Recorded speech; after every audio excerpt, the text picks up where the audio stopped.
muri byose.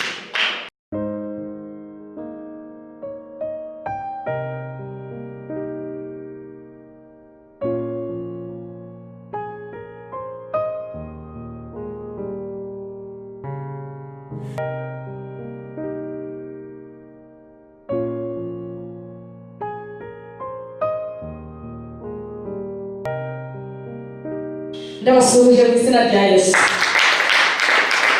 Ndumva cyane no guhagarara imbere yanyu bareba, mbona mwazibukiye mu nzu y'Imana. Reka duhe Imana icyubahiro niyo yadushoboresheje. Haleluya.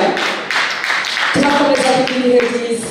Nshatse kugira ngo aya materaniro ya kabiri tuyatangirire mu rukundo rwa Yesu. Dusoma iki cyanditswe ntabwo ari kirekire cyane, ni Yohana ibice 17.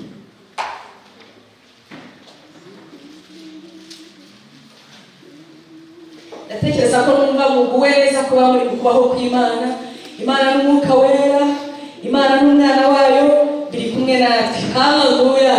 Kandi umuntu wese nutumbira uratwara icyo Imana yakugeneye. Haleluya.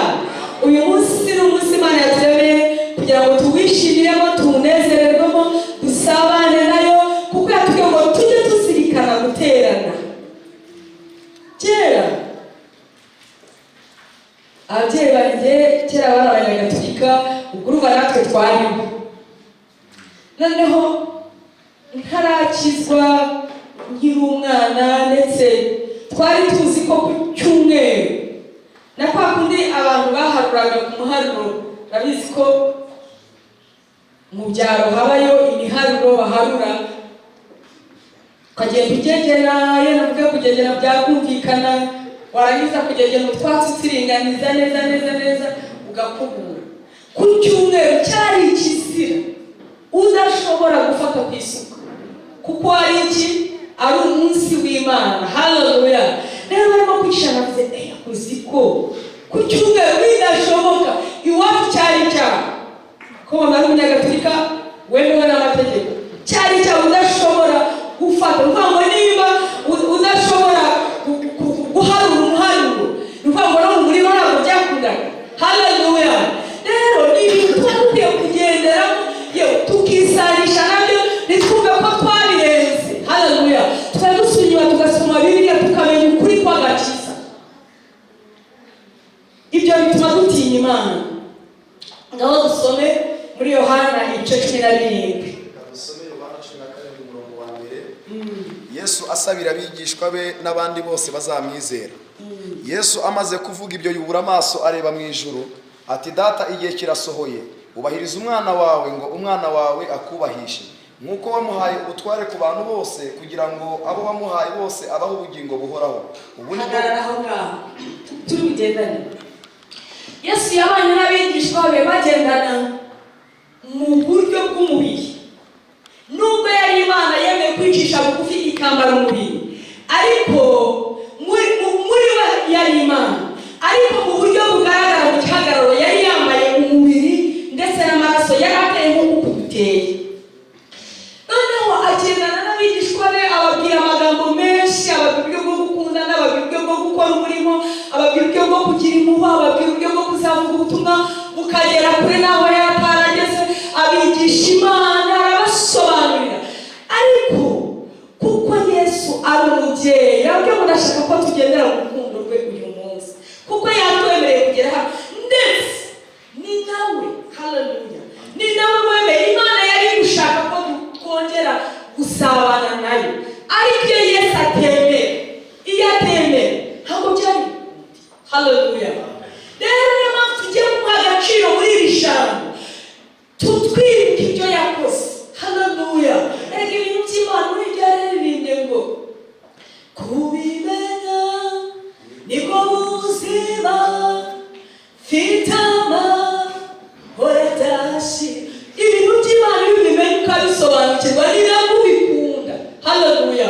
Ni nabwo ubikunda, ni nabwo ubihimbanira, ni nabwo ubyifuza. Haleluya. Nifuje rero yuko muri uyu mwanya muto twibuke icyo umwana wacu yadukoreye. Icyo gihe ari kumwe nabo ajya kugenda nk'umubyeyi,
isumba byose Imana yabwiye Mose ngo nitwandiko Imana yadutanga umwana wayo w'ikirenge dushyizeho umwana wayo Yesu twahoze kuba dusabye tugirira neza dushyizeho umwuka wera mu mitima yacu dupfukame ku mavi yacu tubishyire hejuru tugomba kuguha icyubahiro iki ni ikimenyetso cyo kukuramya turacyabishobora ntabwo turi banini cyane mu buryo twananirwa kukuramya ntabwo turi banini cyane ntabwo turi banini cyane mwami ntabwo turi banini cyane ntabwo duhaye icyubahiro cyo kutushuza ntabwo duhaye icyubahiro cyo kukugarurira mwami duhaye icyubahiro cyo kukugarurira papa duhaye icyubahiro wakira icyubahiro muri rutangira wakira icyubahiro wakira icyubahiro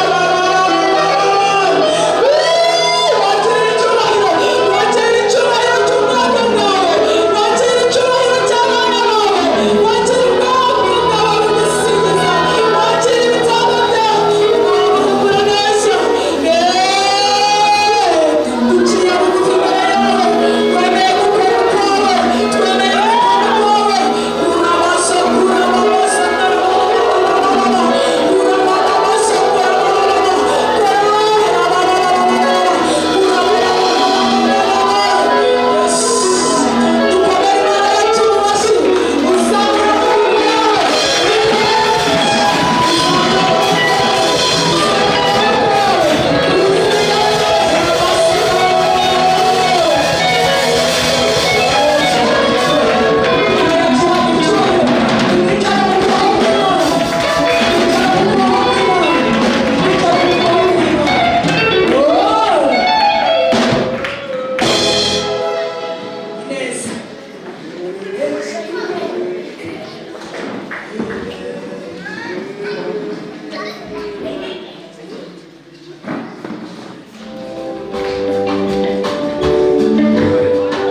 hari abantu bagera muri bane basabye gushima ariko uyu mwanya ntabwo ngiye kubakira gushima ndakira umuryango umwe nyuma y'ijambo pastor abakira haleluya haleluya nyuma y'ijambo pastor abakira aho ngaho agenda hihishe haleluya haleluya urakirwa pastor haleluya nyuma y'ijambo gusa tugiye kwakira umuryango wa Gihana utambukeho ushima Imana abantu bagera kuri bane baza kwakira twakomeye bashyira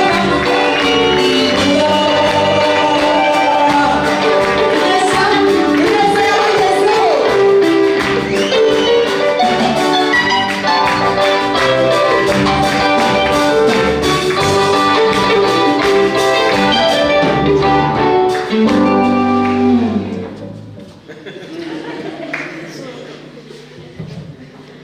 Imana ishimwe, amen Imana ishimwe.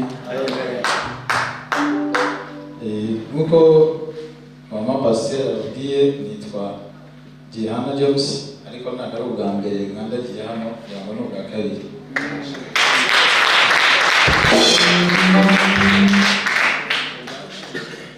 Tudatwaye umwanya rero turashima Imana ko ikiturinze twese mu iteraniro, ariko ikindi kintu duhagaritse hano ni ugushimira Imana kubw'ibintu byiza yadukoreye nkeka namwe muzi. Kugira ngo ubwo duheruka hano bari barimo baturanga bababwira ko dufite ubukwe mu kwezi kwa gatandatu gushize. Turashima Imana rero ko bwabaye kandi bukagenda neza.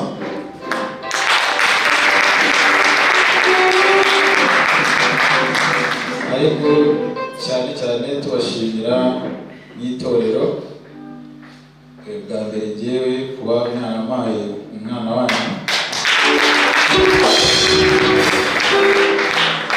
Icya kabiri no kuba mwaradushyigikiye yaba mu buryo bw'amasengesho ndetse n'uburyo bugaragara bwo kwitabira ibirori. Murabizi ko ubukwe mubutekereza muri babiri ariko ni abantu.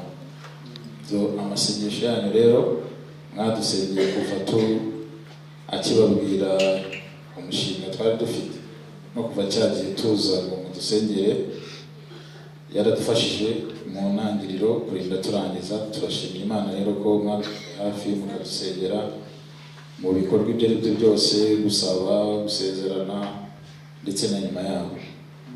Turashimira Imana rero cyane, ntabwo dufite uko twabivuga ariko ku mutima turishimye kandi namwe turabishimira. Imana ibahe umugisha nta bindi.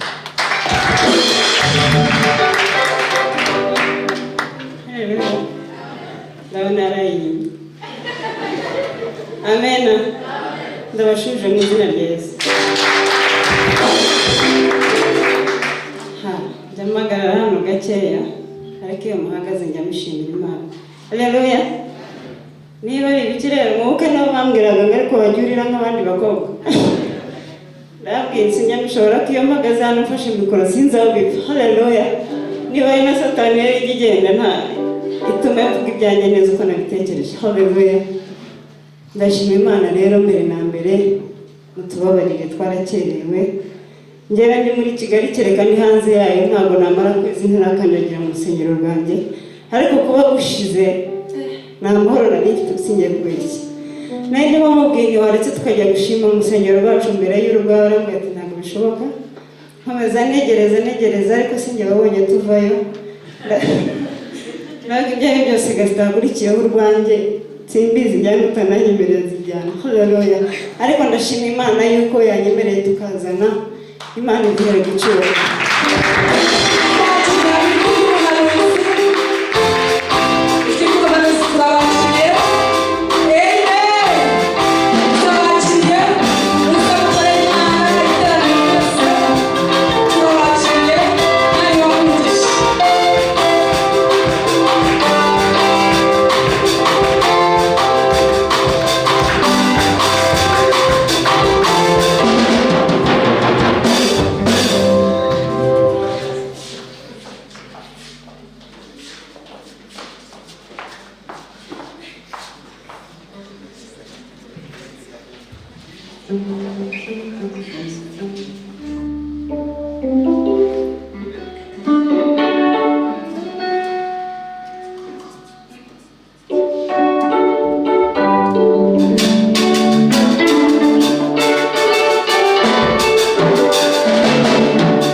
Morena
ariko ndumva rwose bishimiye ndumva babona musa neza ariko abagabo bari hehe abagabo bambaye muri ubuzima muzamure amaboko turebe abagabo tunashaka ko abagabo baza hano bwatoya abagabo rwose gusa nababonye nabitegereje nimuze turebe bikunze ushaka ko musa rwose ariko ariko tumwakire aho ni wacu agaragaza neza rwose ku murongo icyo mutubwira abamfotorere rwose bagakunda kera n'icyo rwose niba ari gusa neza kuba komera mu mashyi ntabwo byinshi cyane twavugaho oya niba baza bamashyi maze kuba amashyi ariko mugariye niba barasohotse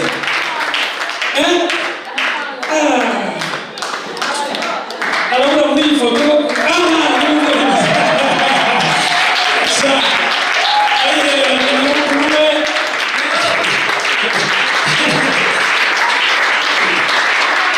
rwose muhagarare hanze urabona cyangwa babafotora bakabaha amashyi bakabashimira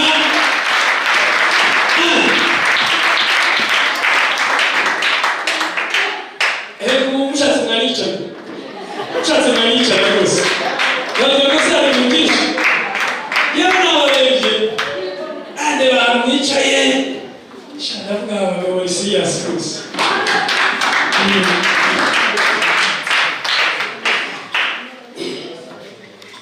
nk'uko mushobora kubivugaho rwose nta bintu byinshi iri bubivuge ariko imana iraduha imbaraga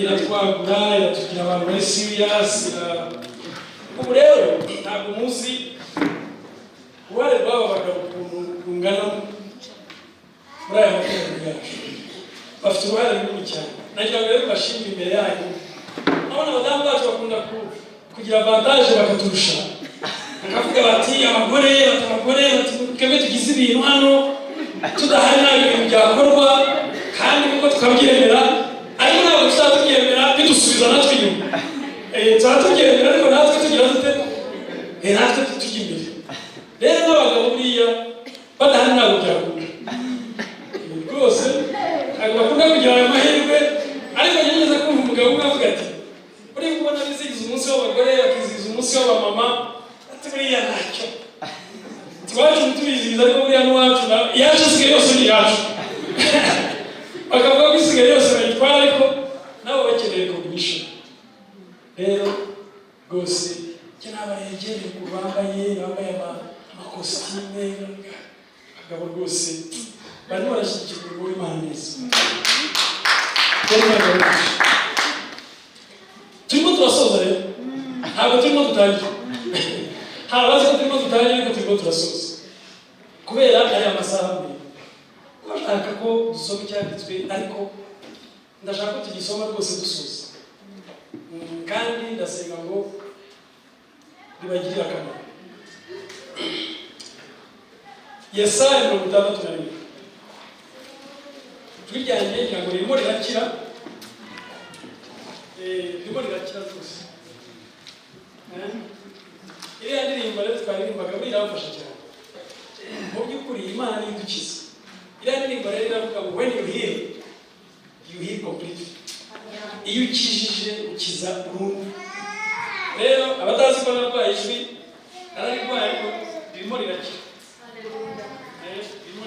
rwose byabaye urugendo rurerure byabaye gusenga bitwaye igihe kirekire ariko birimo rirakira urabona inkovu tuba dufite z'uburyo bwose zigira ikintu zitwibutsa mu nkovu za kera inkovu ngira hari ugahanga akarugo twe nari nkiri umwana kera ari nko muri nasari cyangwa gutyo mu myaka yo hasi none ikintu cyaje kumbaho twavaga ku ishuri igare riducaho naryirukankana ndarifata ririmo ryirukankana ntabwo nari gufite hasi ubwiye umuvi uri mu nkovu uzi cyane ariko ujya ntabwabwira n'iki inkovu zaba izo ufite ku buryo ku mubiri wawe zaba izo ufite ku mutima niba zijya ku mutima kure cyane ku gitandukanye zibutsa umuntu igihe Satani yashatse kumuvunagura cyangwa se kumuhitana Imana igakimuvuga. Icyo nicyo zigomba kuba zikwibutsa umuntu ukomeye Imana yakugiriye igihe ubuzima bwatekerezaga ko ushobora kurangiriza aho ngaho. Imana ikavuga ngo reka mbigire, ikabigira paso, ikabyinjiramo. Iyo mpamvu uzajya uyireba,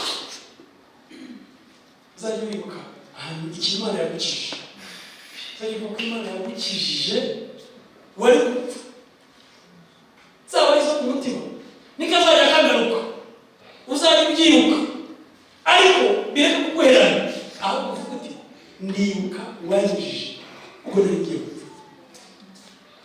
Sinzi ntabwo rero abantu bafite inkovu, abantu bafite inkovu nyinshi cyane. Hari n'abana rero ubona batabazi, ariko umwana wagiye muto ujyaga n'abazi kandi make n'abazi. Hari igihe ubuzima nawe bwageze wibaze ntabwo ari nziza third birthday ariko afite inkovu. Buriya azajya akura azajya areba ati iki gihe urugi rwari rugiye kunca urutoki, Imana indemera urundi rutoki.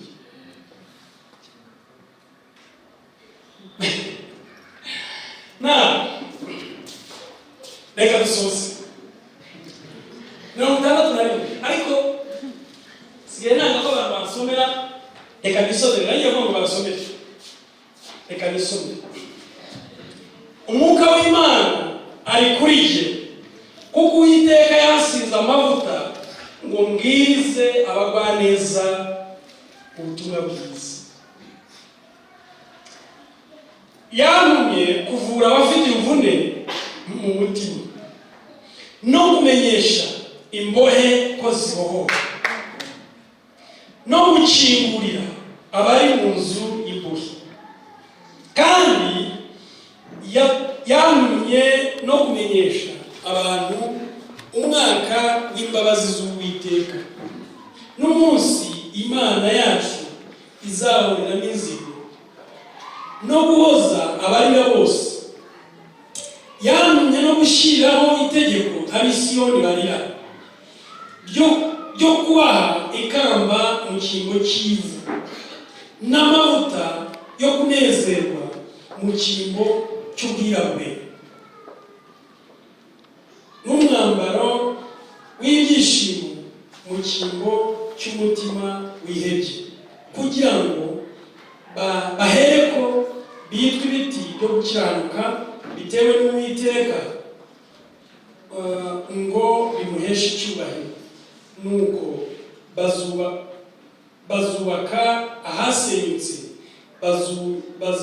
bazura amatongo yabanje kubaho, kandi bazasana imidugudu yasenyutse yamaze ibihe byinshi ari inyirare. Iki cyanditswe bifuza ko kidufasha. Imana itanga amahirwe menshi. Uzumva umuntu akubwira ati rwose nakoze amakosa ariko ndasaba amahirwe ya kabiri, ariko reka mbabwire, Imana itanga amahirwe arenze ya kabiri menshi, y'ubugira kabiri, y'ubugira gatatu, y'ubugira kane, y'inshuro nyinshi. N'ubu twicaye hano